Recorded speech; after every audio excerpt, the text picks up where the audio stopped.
Milton Trócoli, obispo auxiliar de Montevideo, y al sacerdote Gabriel González. Muchas gracias a los dos por acompañarnos hoy. Vero, buenas tardes.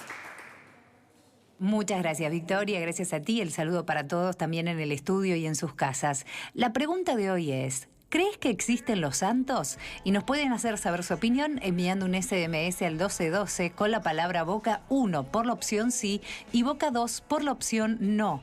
También pueden enviarnos sus comentarios a través de nuestro mail a estabocaesmia@tele12.com, a nuestro Twitter @estabocaesmia12 y a nuestro Facebook estabocaesmia12. Estamos también esperando para poder leer sus comentarios y opiniones en la pantalla. Para eso nos tienen que mandar un mensaje de texto con la palabra Boca, dejan un espacio, nos cuentan y lo mandan al 1212.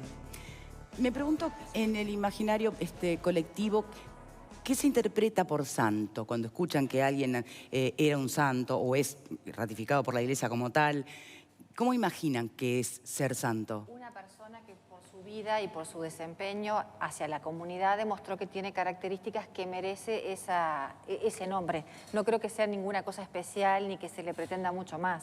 Tengo entendido que hay una serie de milagros, o yo que sé que se pretende. Ahora lo vamos a llegar a eso, pero antes, así sin saber, sin tener información. No, yo lo tomo así como lo que te digo, una persona cuya vida fue como muy remarcable en cuanto a sus servicios hacia los demás. ¿Crees que existen los santos, Eleonora? Depende de lo que se entienda por santo. Yo no creo que existan los milagros, sino creo que los humanos seamos capaces de generar con una mano en la cabeza una curación, por ejemplo. ¿Sí? Creo que hay otro tipo de procesos y que hay otras virtudes que pueden hacer que una persona sea considerada santa por, de repente, una devoción que haya tenido, por algún trabajo, como decía Marta, o una dedicación a determinada comunidad, que haya cambiado las vidas de las personas, pero no necesariamente vía un milagro y vía un milagro esotérico, por decirlo de alguna manera, ¿no? Que aparte después en los procesos de santificación deben comprobarse esos milagros. Todo eso a mí, la verdad, no me gusta, no me parece... No me genera más o menos respeto a una persona por ese tipo de cuestiones. Sí respeto, y podría decirle santo, a una persona que haya volcado su vida a una comunidad, que haya hecho de las vidas de las personas vidas mejores. No tendría problema en que a esas personas se les llame santo. De hecho, no tengo problema que le llamen santo aunque crean que haya hecho milagros. Pero bueno, no creo en eso. ¿El milagro vos creés? ¿Sabes que los que tenemos formación católica, ¿no? Más allá de lo que creamos o no, la formación católica de escuela, de colegio, de todo, siempre nos cuesta salirnos de lo que toda la vida nos dijeron. Entonces yo pienso en santo y ya pienso el santo por heroísmo o por martirio. Me voy al libro, al texto, ¿no? Y te vas a la catequesis. Me voy uno funciona en esos estamentos y cuesta salirse y decir, bueno, pero ¿y el tema de la creencia? A mí me gusta mucho lo que genera en la gente poder aferrarse a un concepto de milagro o de santo. Bien. Entonces, cuando se agarran de eso para lograr cosas, para superarse, cuando se agarran de eso para decir... En las cárceles pasa mucho. Álvaro. Soy agnóstico, tengo la misma visión. Creo que importan como ejemplos a seguir para los que son religiosos y los que no son religiosos. Hace unos años escribí una obra de teatro donde en un momento yo planteaba una especie como de recorrida por todos los mártires de la historia y elegí concienzudamente cada mártir que quería poner en esa especie de pasarela, y resulta que la mayoría eran religiosos. De verdad, la mayoría eran religiosos, y la religión tiene que ver con eso, con entregar la vida a una función no utilitaria. O sea, pensar, antes que en el plato de comida propio, pensar en el bien de los demás. Y entonces, en ese sentido, o sea, no encontraste santos o venerados agnósticos, por ejemplo. Bueno, sí, los hay, vaya que los hay. El tema es que, por ejemplo, yo colocaba en ese derrotero de mártires a John Lennon, que es un tipo que negaba las religiones y negaba los estados. O sea, tenía una posición como de un anarquismo muy puro.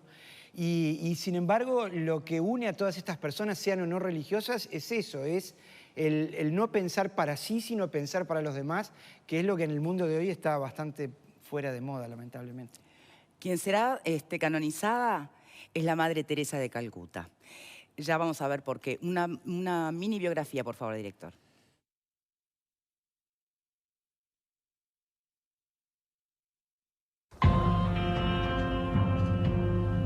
Nacida en Macedonia en 1910 en el seno de una familia acomodada, fue conocida por su dedicación a los desfavorecidos.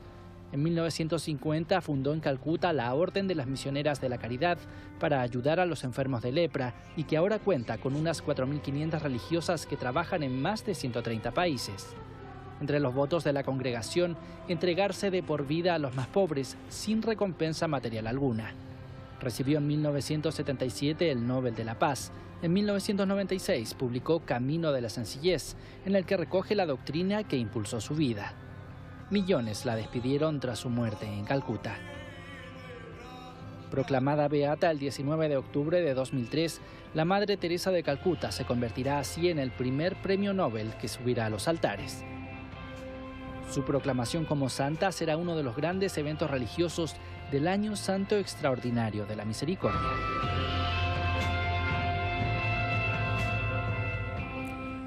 Seguramente debe ser de los pocos personajes en el mundo que no generan, o que generan unanimidad, imagino. ¿Sí? Teresa de Calcuta. Está hiperdiscutida. De hecho, hay un documental de la BBC del año 1994 o del 2004, no recuerdo bien, que lo hizo Christopher Hitchens, donde le llama Hell Angel.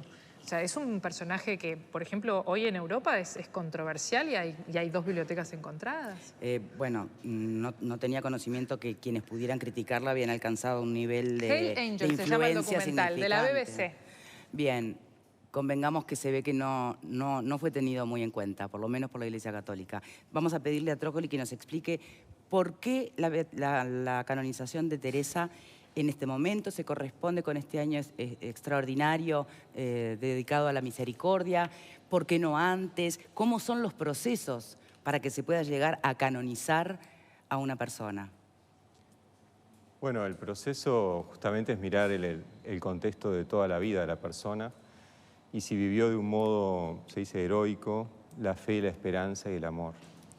Y entonces, una vez que se ve viendo la biografía, una vez que ha fallecido la persona, ¿verdad? Se hace un estudio sobre toda su vida y después que se ve, bueno, el Papa ahí aprueba que es posible que sea santa y empieza un proceso también en el que hay que comprobar por lo menos 2 milagros, ¿verdad? Uno para el primer paso, que es la beatificación, y otro la canonización. ¿Cuáles son los pasos? Después de fallecida, ¿verdad? ¿Cuáles son los pasos? Primero, se le designa como siervo de Dios, ¿no? Claro. Empieza ¿Eso un es proceso, en vida, digamos, o ya...? en el lugar mismo donde falleció, donde vivió la persona. Siempre post-mortem estamos hablando.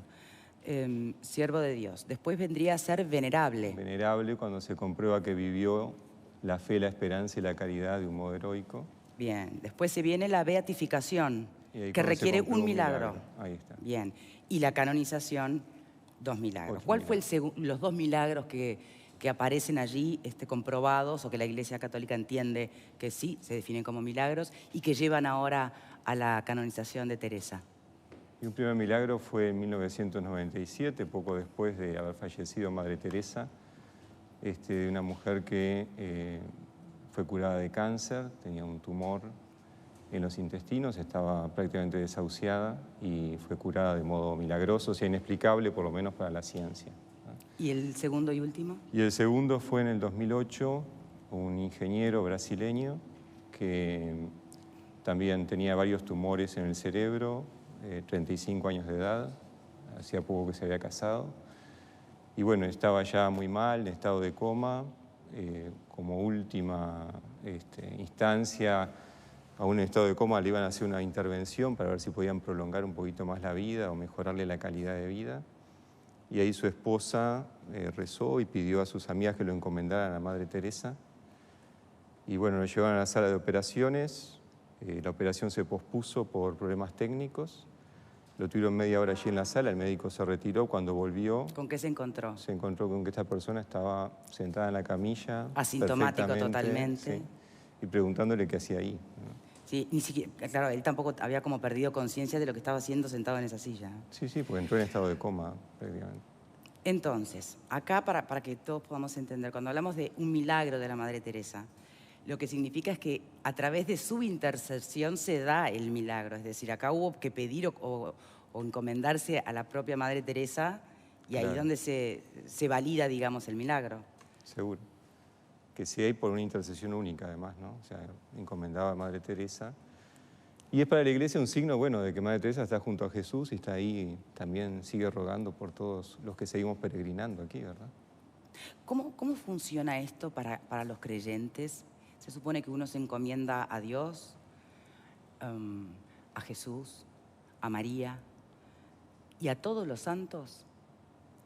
Y los santos son amigos de Dios y amigos nuestros, que podemos decir ya han llegado, ¿verdad?, junto a Jesús, a la gloria definitiva, y desde allí nos siguen alentando a nosotros en el camino de la vida y en el camino de la fe.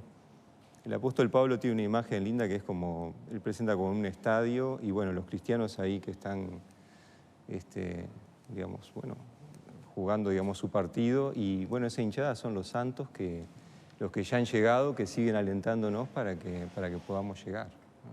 La Iglesia Católica nunca de alguna manera teme que tal vez algún santo en particular termine convirtiéndose en una suerte de, figura mucho más ponderada o hasta idolatrada que el propio Jesús.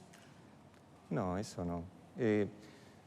A ver, siempre la santidad es en relación a Jesús, ¿verdad? Hay gente que siguió a Jesús, que vivió la amistad con Él, que vivió las enseñanzas del Evangelio y que fue capaz justamente de sentir tan fuerte en su corazón ese amor de Jesús que quiso compartirlo y hacerlo concreto en obras, en servicio a sus hermanos, ¿no? Entonces Jesús es siempre la referencia esencial de todos los santos. Que subjetivamente alguien pueda decir, bueno, yo tengo más, me siento más cercano, soy capaz de decirle más a algún santo de preferencia. O tal santo me ha cumplido más deseos o más pedidos que otros. Claro, eso puede suceder, ¿verdad? En Uruguay no sería la primera vez que digamos que estamos hablando de temas de beatificaciones. Hay personajes en nuestra historia que han pasado por ese lugar, y ahora vamos a ir a ellos en un ratito nada más. Pero ¿cada cuánto se reúnen los órganos máximos de la Iglesia para determinar qué proceso se sigue, a quién se incluye o no, qué milagros se atienden? Pero yo imagino que la Iglesia recibe historias y reportes de milagros bastante seguido, ¿o no? Sí, siempre pasan primero por lo local, ¿verdad? Por la diócesis, por el lugar donde pasó. Ahí siempre hay que instaurar un tribunal, hacer el estudio y ver si se eleva después a la Santa Sede. Y allí hay una comisión de médicos, hay una comisión de teólogos, que son los que van viendo y verificando cada uno de los pasos, y esto suele llevar muchos años.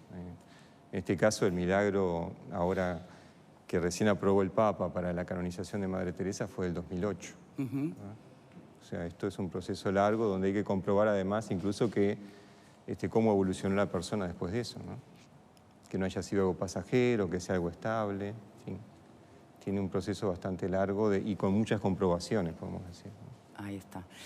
Perdón, me estabas haciendo señas. A mí me pasa lo siguiente, a ver si me explico bien. No solamente las figuras de los santos y las personas en general, obviamente son criticables, pero son todos humanos, ¿no? Sí, pasa con cualquiera. Si mañana dijéramos José Artigas, sabemos que José Artigas tiene sus lugares criticables, pero se ha convertido en un ícono que representa cosas, ¿verdad? Representa valores, representa una apuesta de vida, representa una idea. Creo que con los santos pasa algo parecido. A mí lo que me llama la atención es cómo hay una comisión que valida un milagro cuando es un acto de fe que, si algo no es comprobable, es por lo empírico, ¿no? O sea, ¿por qué este milagro se lo adjudicamos a tal y demoro 4, 5, 6, 10 años en validar un milagro cuando en realidad, a ver, uno cree o no cree que la Madre Teresa tuvo que ver en que esa persona se sentara en la camilla y estuviera bien? Yo fui al colegio Lamennais toda la vida, ¿no? Juan María Lamennais, que es el creador del colegio, es beato. Básicamente es casi santo, ¿no? Para los que iban al colegio de chicos era un bajón porque era una clase B, ¿no? O sea, no llegaba nunca al santo. Porque no le validaban, era tremendo, éramos chicos, ¿y por qué es beato? Bueno, ya le va a llegar, está la iglesia demorando falta un milagro, con el segundo milagro. Y yo digo, ¿y cómo? Y de chiquilines, y es lógico, ¿por qué? O sea, ¿qué implica, qué hace esa comisión que va a decir, bueno, esta persona, si se sentó en la camilla encomendada a la Madre Teresa, ¿qué es lo que puede hacer para validar eso? En la línea de Andrés, o sea, tengo como esa misma duda, ¿no? ¿Por qué es atribuible que determinada persona se haya sentado en la camilla, atribuible a la Madre Teresa y no a que, qué sé yo, a ver, desde la fe, yo soy una persona que no tengo ese tipo de fe, entonces puede ser que a mí me resulte más difícil tal vez entenderlo, pero lo pongo en términos de persona de fe. ¿Por qué creer que ese milagro de repente lo hizo la Madre Teresa y no lo hizo otro santo? ¿No? O sea, ¿cómo es atribuible a la Madre Teresa y no a otro santo? Bueno, pero a ver, ella, está bien, que la señora se lo encomendó a ella, pero capaz que había otros parientes que se lo encomendaron a otro santo. O sea, es como demasiado... Eso es todo lo que se estudia y lo que hay que comprobar, ¿verdad? Bueno, acá Gabriel es especialista en esto. El tema es así, vamos a ver, a aclararnos un poco. El santo no hace milagro, el milagro es de Dios, ¿tá? El santo es un intercesor. Si queremos comparar un santo, lo tenemos que comparar con un héroe, ¿tá? Lo único que el santo es un héroe que encarna otro tipo de virtudes, que no son las virtudes que conocemos terrenas, ¿no? Sino virtudes heroicas, trascendentes, ¿tá? Entonces, ¿qué proclama la Iglesia cuando nombra a alguien santo? Que está junto a Dios. ¿Por qué? Por su rectitud de vida, porque encarnó los valores del Evangelio. Cristiano, humano, pecador, como cualquier otro, pero que vivió de una forma radical el Evangelio, los mandamientos, y entonces la Iglesia proclama que está junto a Dios. El milagro es simplemente el signo que certifica que está junto a Dios. Pero el milagro lo hace Dios, justamente porque como está al lado de Él, intercede. Entonces esa es la prueba, ¿tá? Ahora, el milagro es una interrupción de la causalidad, es decir, es una interrupción de la causa-efecto, y eso es lo que se estudia. Si tiene una causa, hay explicación científica, ¿tá? Entonces, ¿por qué se demora tanto? Porque hay que explicar eso, ¿no? Que no haya ningún viso, claro. agotar la posibilidad de que no haya, y en eso se es muy, muy exigente, ¿tá? Si habrá propuestas de milagros, que para cualquiera serían milagros, y son rechazadas totalmente, ¿eh? Entonces, y en segundo lugar, porque una de las cosas que se pide cuando hay una intercesión, y en la instrucción del milagro, cuando se instruye el milagro, es algo que se pide y si no, no prospera, es que se le haya rezado solo a esa persona, ese santo, ¿tá? No se le puede rezar a varios, ¿tá? Justamente para identificar que fue él, ¿tá? Y ha habido milagros que no han prosperado justamente por eso, porque han surgido testimonios de que no, sí, yo le recé a fulano, yo le recé a mengano, entonces la cuestión es cuando se busca el milagro, como actualmente la Iglesia que lo estamos buscando con Jacinto Vera, se pide que se le rece a Jacinto Vera, nada más, ¿no? No, a nadie más. Para ese caso concreto. A ver, ¿podemos retomar lo de Jacinto Vera? Porque en realidad es un caso nuestro, uruguayo. Sí. Tenemos un breve tape sobre Jacinto Vera y ahora lo retomamos. A ver, director. La Iglesia uruguaya tiene una expectativa importante en esta causa de canonización de Monseñor Jacinto Vera, que fue el primer obispo del Uruguay y que ha sido ya declarado venerable, lo cual es un paso muy importante. En este momento hay una investigación ya iniciada con toda la formalidad que eso requiere con respecto a un milagro que ha sido presentado, es decir, un presunto milagro, no se puede decir milagro si no hay una prueba de eso, ¿verdad? Pero ha habido el caso de una curación de una persona que por su propia profesión, es un médico, tiene la convicción de que esa curación solo fue posible por algo sobrenatural. Eso tiene que ser sometido a un examen muy cuidadoso, primero para verificar si efectivamente él pidió la intercesión de Jacinto Vera para recibir de Dios esa curación. Y segundo, y sobre todo, un médico o un equipo profesional externo, con imparcialidad, tiene que pronunciarse sobre si no hay realmente ninguna causa natural de esa curación. Eso es un examen muy... El médico lo único que puede decir es eso, ¿verdad? Es decir, aquí hay una persona que efectivamente tuvo esta enfermedad, que esta enfermedad no pudo ser curada, está curada, y que no pudo ser curada con los medios que dispone actualmente la ciencia médica. ese es el examen que se está haciendo. Si ese examen es aprobado, entonces estaríamos ante la presencia de un milagro. Ese milagro se presenta a la Congregación para la Causa de los Santos. Bueno, se examina la documentación que se les presenta.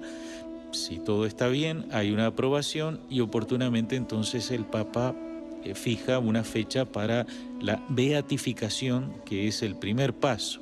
Para que alguien sea declarado santo se necesita un segundo milagro. Entonces, en eso se está, y hace muy poco entonces se instituyó este tribunal encargado de este examen.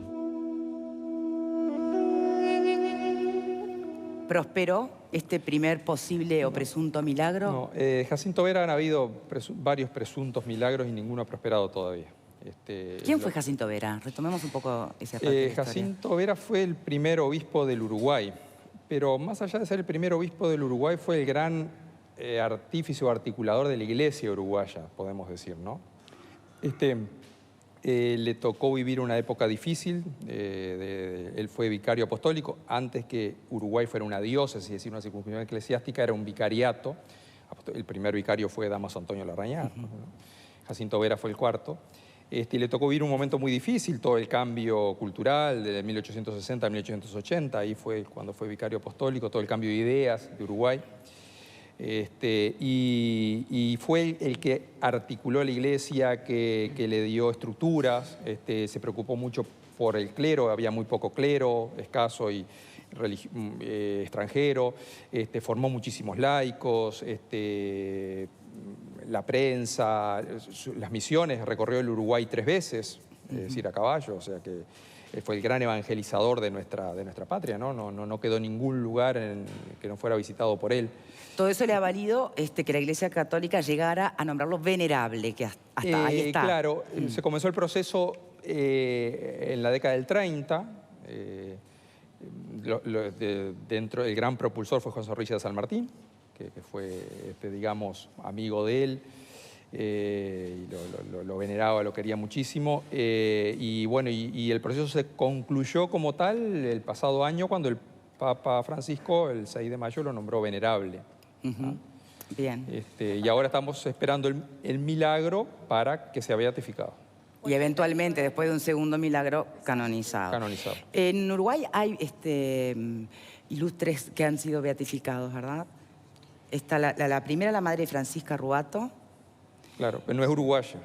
¿No era uruguaya? No, la madre Francisca Ruato no. Ella nació en Italia. Nació en Italia. Sí, pero fundó aquí las hermanas capuchinas, justamente conocida de la madre Rubato.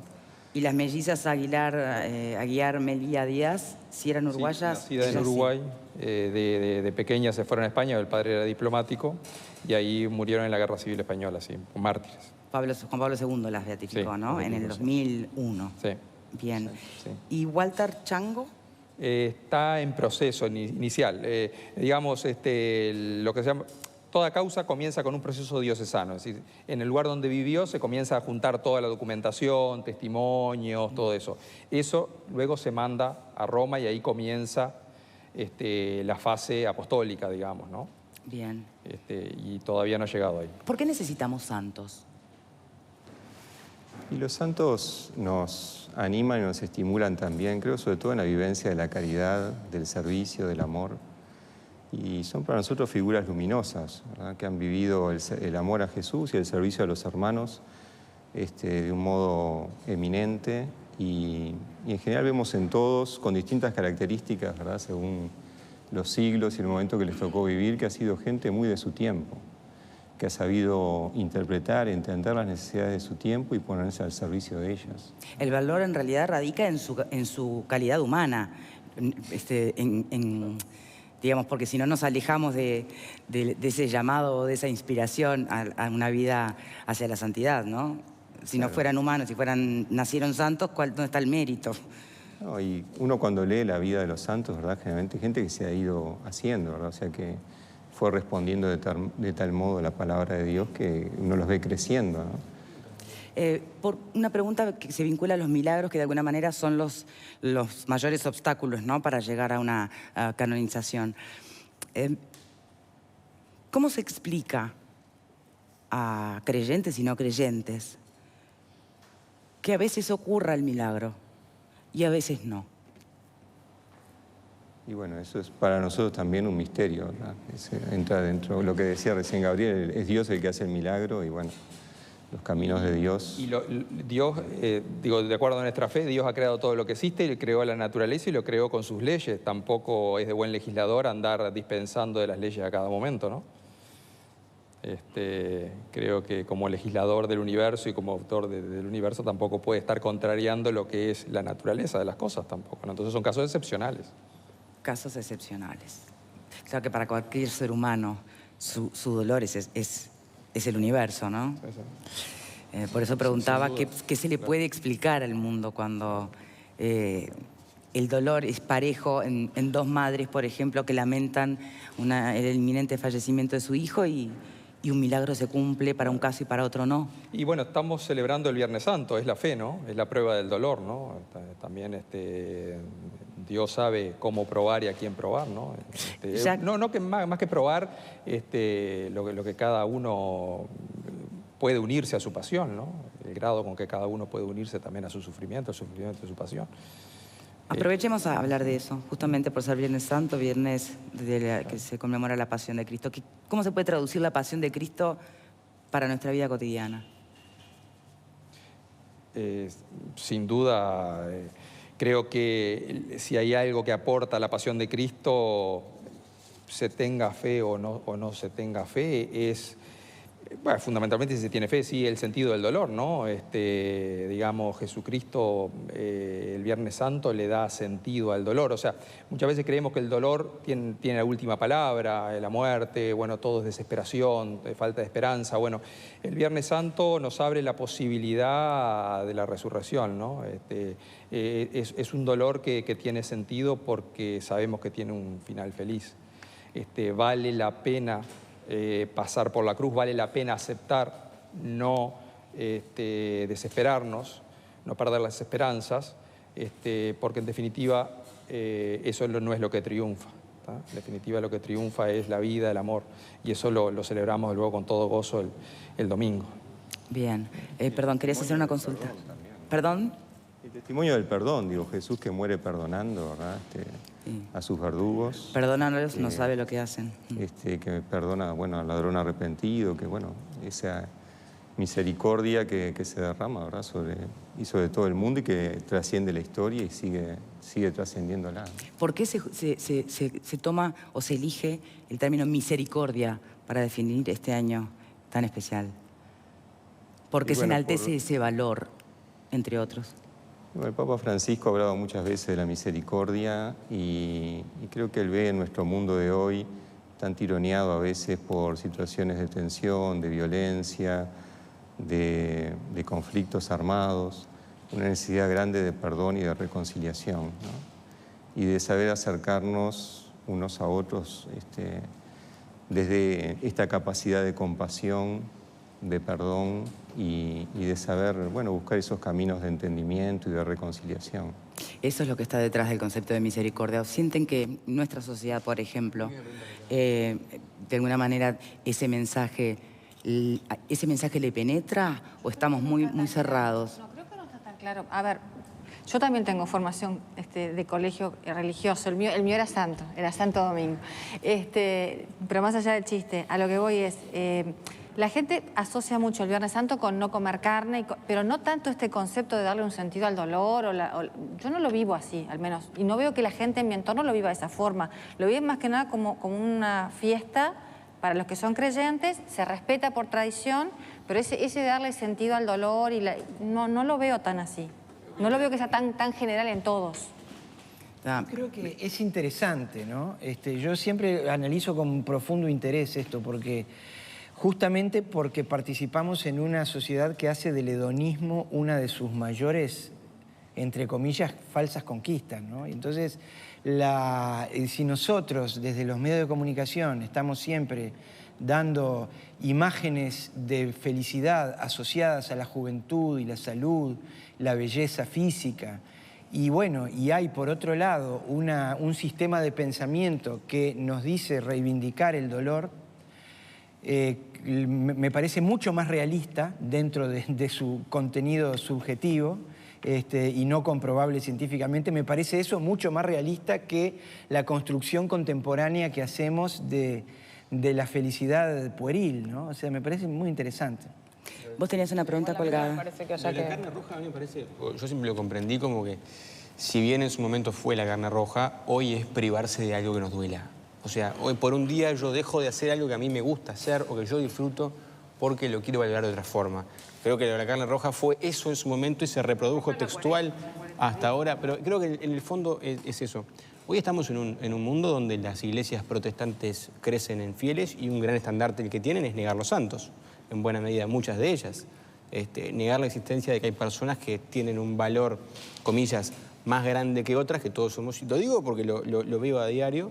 Entonces, quizá para la Iglesia Católica, y aquí va la pregunta, ¿cuánto hay o cuánto creen ustedes que puede haber de, no quiero decir de marketing político, pero lo digo en el mejor de los sentidos, en reivindicar una figura popular como la Madre Teresa en un momento que tenemos un Papa más popular quizá que otros? Entonces reivindicamos un santo en un momento donde necesitamos un poco que cierta fuga que tenemos se nos pueda reagrupar, digamos, ¿no? Yo uniría lo que dijo recién él, con lo cual estoy totalmente de acuerdo con eso, ¿no? El tema es que nuestra sociedad narcisista y hedonista no soporta lo que la fe y el dolor, la muerte, todo eso la fean, ¿no? Y entonces, justamente la religión en general le da un sentido a estos sinsentidos, estos sinsentidos para la sociedad consumista y materialista, ¿no? Y justamente por ahí viene también lo del santo. Es un modelo de vida, pero un modelo que encarna valores cristianos, valores trascendentes, valores cristianos, ¿no? Entonces sirve como, digamos, para hacer ver también, yo creo que la Madre Teresa sirve, y todos los santos, ¿no?, para hacer ver que hay otro modo de vida, hay otra forma de jugarse la vida y otros valores por los cuales morir, y no solo los valores del consumo, ¿no?, y del hedonismo en el que estamos, en esta sociedad bastante crítica en la que vivimos, ¿no?, en crisis en la que vivimos, ¿no? Y más allá de los protestantes, no son,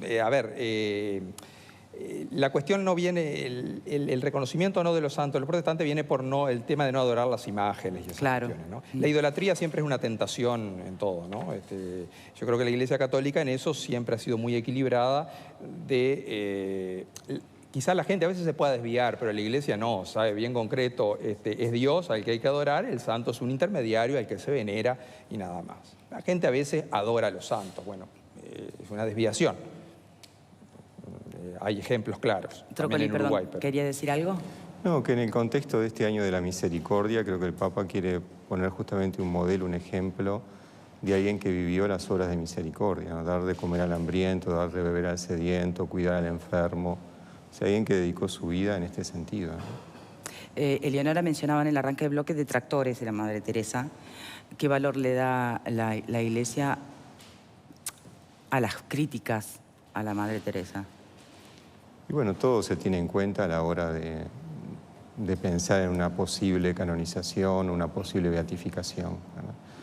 Ciertamente que aquí el planteo que se hacía, hasta donde yo conozco, es más bien de tipo racial, ¿verdad? Porque decían que era como una supremacía blanca sobre otra raza. El planteo también tenía que ver con el aceptar sin rebeldía el tema del dolor y de decir, bueno, confinar a los... Bueno, yo estoy diciendo el planteo que se hace, no es una cuestión que yo haya estudiado como para tomar posición o postura, sino repito las cosas que he leído al respecto, ¿no? De no tener esa rebeldía frente al dolor y decir, bueno, estos pobres tienen los apoyo, los admiro porque han aceptado este destino que les tocó, y entonces de repente criticar, bueno, no hay cuidados paliativos y no se les calma el dolor a estas personas, las madres de la caridad, pero sí la Madre Teresa en una etapa de su enfermedad va a Estados Unidos a una clínica donde sí se le ofrecen cuidados. Bueno, esas son algunas de las cosas que se dicen de parte de los detractores, como también alguna vinculación política con un dictador en Haití, de quien recibe condecoraciones, etcétera, y las acepta. O sea, hay como algunos cuestionamientos que van por ese lado, pero que hoy son más visibles. Lo que tú planteas de la resignación ante el dolor, en realidad va mucho más allá de la Madre Teresa. En realidad es algo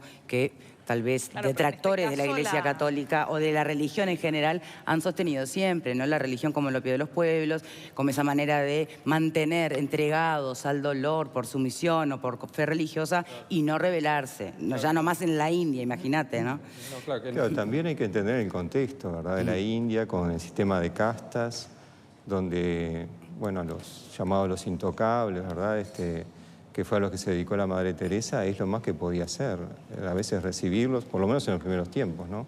Cuidarlos y tratar de que tuvieran una muerte digna, higienizados, cuidados, atendidos. Y en los primeros tiempos fue lo último que pudo llegar a hacer, ¿no? Sí, es que si no lo hacía ella, tampoco lo hacía nadie. Hacemos una primera pausa y ya venimos.